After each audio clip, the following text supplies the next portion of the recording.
Great Apple Picnic. It was a beautiful sunny day in Fruitville, and Granny Smith was bustling about in the apple orchard.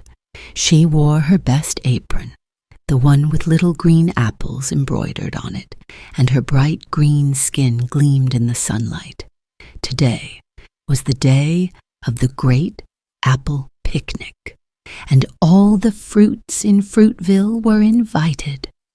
Granny Smith called out to her friends as she set up tables under the shade of the big apple trees. "Come on, everyone.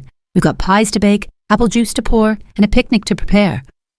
Red Delicious Golden Apple and even the tiny Crab Apple joined in to help.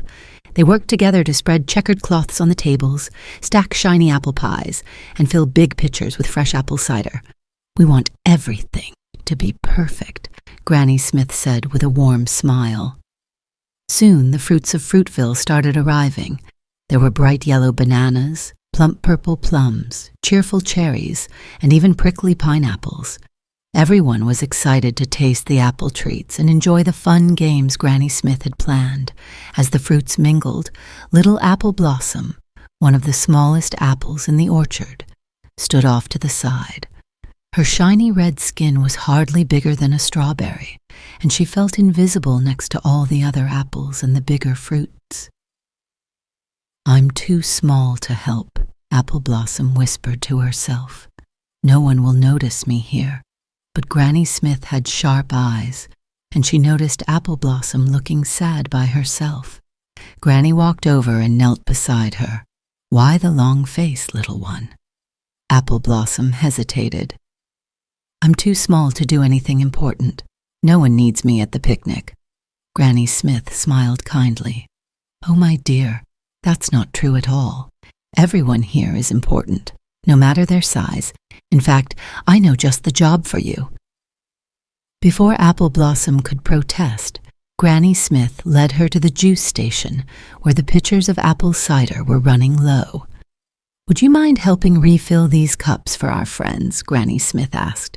"You'll be the hero of the picnic." Apple Blossom's eyes lit up. She took the ladle and started carefully pouring cider into the cups for the thirsty fruits.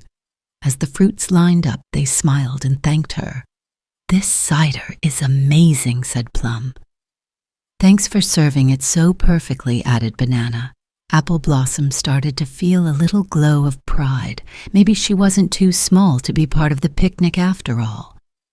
Meanwhile, Granny Smith gathered the apples for the main event, the big apple toss contest.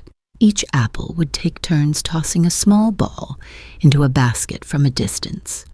All the fruits cheered as Red Delicious tossed first, landing the ball just inside the basket. "Good job," called Golden Apple, who was next. She tossed the ball high, but it rolled just past the basket.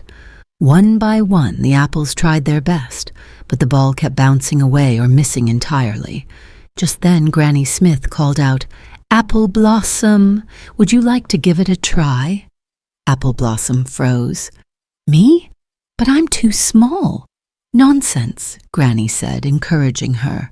"Sometimes the smallest ones have the biggest aim." The crowd cheered her on. "Give it a shot, Apple Blossom." With a nervous gulp, Apple Blossom stepped forward. She picked up the ball, which felt huge in her tiny hands. Taking a deep breath, she aimed carefully and threw with all her might. The ball sailed through the air and landed perfectly in the basket. The crowd erupted into cheers. "Hooray for Apple Blossom," they shouted. "She's the champion of the big apple toss." Apple Blossom couldn't believe it. Granny Smith gave her a warm hug. "See, I told you, little one. Everyone belongs. You've made this picnic extra special." The rest of the afternoon was filled with laughter, games, and delicious apple treats. Apple Blossom served cider with a big smile, and everyone kept thanking her for her hard work. As the sun began to set, Granny Smith stood on a table to address the crowd. "Thank you all for coming to the Great Apple Picnic, and a special thank you to Apple Blossom, who reminded us that no matter how small you are, you can make a big difference." The fruits all clapped and cheered for Apple Blossom, who stood proudly by Granny Smith. From that day on, Apple Blossom never felt too small again. She knew that she was an important part of the orchard, and that in Fruitville there was always a place for everyone. The end.